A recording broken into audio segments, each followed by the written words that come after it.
Assalamualaikum warahmatullahi wabarakatuh. Perkenalkan, kami mahasiswa Gizi Stikes Mitra Keluarga Bekasi Timur.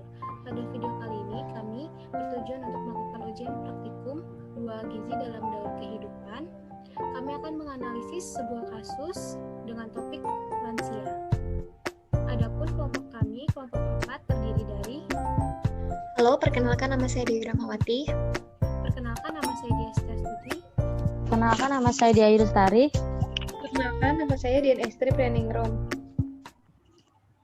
Adapun studi kasus yang akan kami bahas, Tuan Sutardi, seorang pensiun karyawan swasta yang berusia 63 tahun, memiliki berat badan 59 kg dan tinggi badan 155 cm, memiliki riwayat wasiat dan mengalami pengapuran tulang.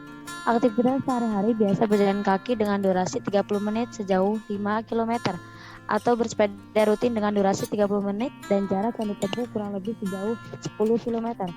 Keluhan yang dialami adalah nyeri tulang, tidak ada alergi obat dan makanan, tekanan darah 130/80 mm merkuri hydrogrum, biasa makan utama 3 kali sehari dan menyukai sayur dan buah, tidak ada pantangan makanan, kondisi gigi masih kuat dan lengkap. Tuan Sutardi mengonsumsi suplemen untuk tulang yaitu Wellmove, biasa dikonsumsi ketika terasa sakit dan vitamin imun imbos pada pagi hari. Untuk data responden, nama Tuan Sutardi, jenis kelamin laki-laki, usia 63 tahun, pekerjaan pensiun karyawan swasta. Penilaian status gizi menurut antropometri.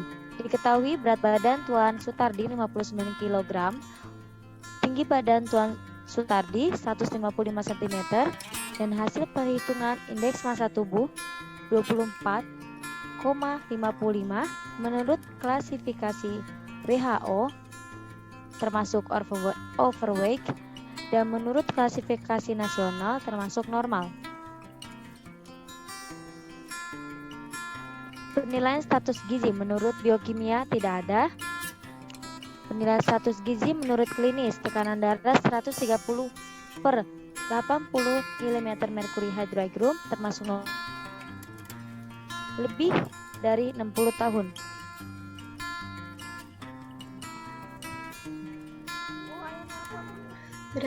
Berdasarkan data dieterinya, Tuan Sutardi biasa makan utama 3 kali sehari, menyukai sayur dan buah, tidak ada pantangan pada makanan, mengkonsumsi suplemen untuk tulang yaitu Wellmove, biasa dikonsumsi ketika terasa sakit dan vitamin imun imbus pada pagi hari.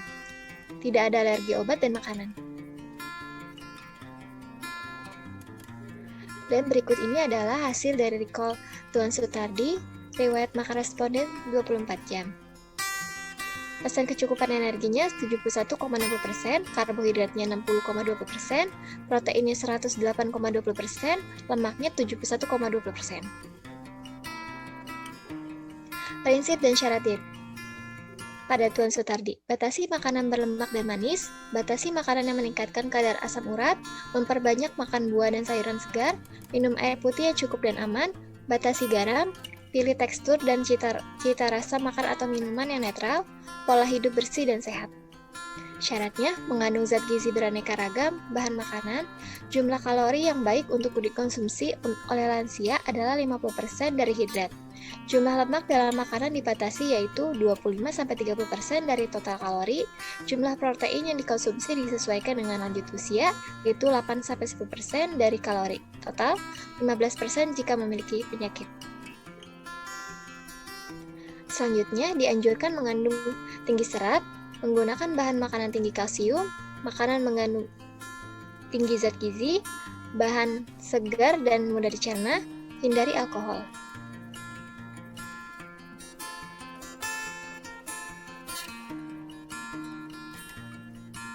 lalu untuk kebutuhan energi dan zat gizinya, untuk BMR kami menggunakan rumus Benedict dan didapatkan hasil 1221,4 kilokalori. Lalu untuk total energi ekspenditurnya didapatkan 1832,1 kilokalori. Untuk karbohidrat sendiri 60% dari total kalori yaitu sebesar 274,81 gram, dan untuk protein 15% dari total kalori yaitu sebesar 68,70 gram, dan untuk lemak sebesar 25% dari total kalori, yaitu sebesar 50,89 gram. Selanjutnya untuk rekomendasi porsi untuk Tuan Sutardi, didapatkan untuk energi memenuhi 93%, untuk karbohidrat memenuhi 90%, untuk protein memenuhi 102%, dan untuk lemak memenuhi 89%. Lalu untuk rekomendasi menunya, pada pagi hari kami memberikan selingan pagi terlebih dahulu, menyesuaikan dengan kebiasaan makan responden, yaitu susu lansia dan biskuit sebanyak 3 keping, dan memenuhi persen kecukupan sebanyak 10%. Lalu untuk makan paginya, kami merekomendasikan nasi dengan udang goreng dan tumis buncis tempe, memenuhi persen kecukupan 20%. Lalu untuk makan siang, kami merekomendasikan nasi dengan gurame bakar, pepes tahu, tumis brokoli, dan pepaya, yang memenuhi persen kecukupan 22,5%. Lalu untuk selingan sorenya, kami merekomendasikan ubi cilembu yang memenuhi persen kecukupan 15%. Untuk makan malam, sama seperti makan siang, dan untuk selingan malam kami merekomendasikan jus alpukat yang memenuhi persen kecukupan 4%. Kemudian untuk alasan rekomendasi menu, pada selingan pagi kami merekomendasikan susu dan biskuit sebanyak 3 keping. Pada susu ini, susu lansia yang tinggi kalsium dan rendah lemak.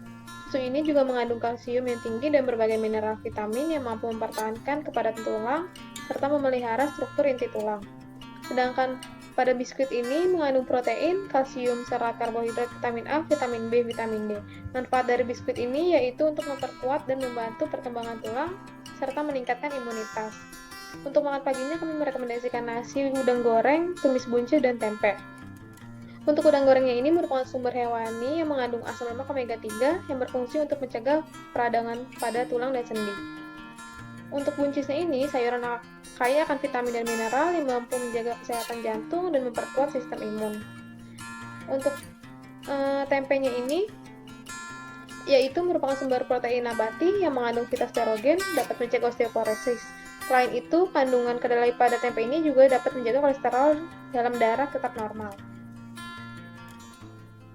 Untuk makan siang dan makan malamnya, kami merekomendasikan menu yang sama, yaitu nasi, gurame bakar, pepes tahu, tumis brokoli, dan buah pepaya potong. Untuk ikan guramenya sendiri merupakan sumber hewani yang mengandung asam lemak omega 3 yang berfungsi untuk mencegah peradangan pada tulang dan sendi. Untuk buah pepayanya, yaitu buah pepaya mempunyai enzim papain yang mudah dicerna. Pepaya juga kaya akan serat dan air, dapat mencegah sembelit serta melancarkan buang air besar. Untuk tahunya sendiri merupakan sumber protein nabati yang mengandung fitosterogen yang dapat mencegah osteoporosis. Selain itu, kandungan kedelai pada tahu juga menjaga kolesterol dalam darah tetap normal. Untuk brokolinya ini jenis sayuran hijau yang mengandung serat dan antioksidan, memiliki manfaat untuk menjaga kesehatan jantung. Untuk selingan sorenya, kami merekomendasikan ubi cilembu. Ubi cilembu ini mengandung potasium yang bermanfaat dalam menjaga tekanan darah. Selain itu, ubi cilembu memiliki tekstur yang lembut sehingga memudahkan responden untuk mengkonsumsinya. Sedangkan untuk selingan malamnya kami merekomendasikan jus alpukat. Alasannya ini karena alpukat memiliki akan nutrisi seperti mengandung lebih banyak kalium yang bermanfaat untuk mencegah osteoporosis, menjaga kesehatan jantung, serta memberikan efek kenyang yang lebih lama. Dan berikut total harga yang kami gunakan untuk merekomendasikan menu tersebut, yaitu sebesar Rp67.500. Untuk saran yang diberikan kepada Tuan Sutardi, yaitu yang pertama, karena Tuan Sutardi memiliki riwayat penyakit wasir, untuk itu disarankan untuk mengonsumsi makanan yang tinggi serat seperti pepaya, ubi, dan diiringi dengan minum air putih yang cukup kurang lebih 8 gelas per hari untuk melancarkan pencernaan serta mencegah nyeri pada wasir datang kembali. Lalu yang kedua, diketahui Tuan Sutardi juga mengalami pengapuran pada tulangnya. Untuk itu disarankan untuk mengonsumsi makanan yang tinggi kalsium dan omega 3 seperti susu, brokoli, ikan untuk menunjang kesehatan tulangnya. Berikut adalah bukti wawancara kami dengan Tuan Sutardi, dan ini adalah bukti diskusi kami, dan ini adalah referensi yang kami gunakan. Sekian dari kelompok kami, kurang lebihnya mohon dimaafkan. Wassalamualaikum warahmatullahi wabarakatuh.